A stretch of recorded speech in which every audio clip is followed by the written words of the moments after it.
আজকে আমরা নবীর ভালোবাসা খুঁজি খাবারের মধ্যে, আজকে আমরা নবীর ভালোবাসা খুঁজি জিলাপির মধ্যে, আজকে আমরা নবীর ভালোবাসা খুঁজি খিচুড়ির মধ্যে, আজকে আমরা নবীর ভালোবাসা খুঁজি মিষ্টির মধ্যে। আমার যুবকদেরকে বলবো প্রস্তুতি নেন, আর খাবারের মধ্যে নবীর ভালোবাসা খুঁজবো না। পৃথিবীর আধিপত্যবাদী শক্তির বিরুদ্ধে জিহাদ করার জন্য প্রস্তুত আছেন না ইনশাআল্লাহ? যদি বৃষ্টি আসে বসবেন তো ইনশাআল্লাহ?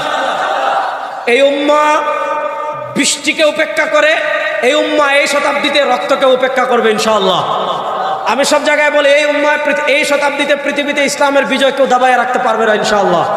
হিসাব খুব সহজ, শুনেন আমি সব জায়গায় বলি, গত 100 বছর পৃথিবীতে আল্লাহর নবীর এই মায়ার উম্মতেরা মার খেয়েছে। গত 100 বছর আমরা মার খাইছি, এই 100 বছর আমরা মার দিব। গত 100 বছর আমরা পরাজিত হয়েছি, 100 বছর পৃথিবীতে ইসলামের বিজয় কেউ দাবায় রাখতে পারবে না।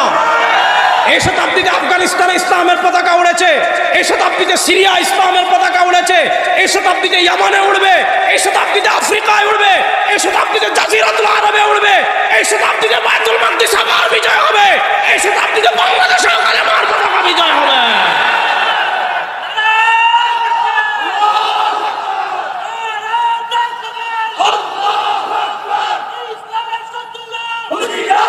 শোনেন শোনেন,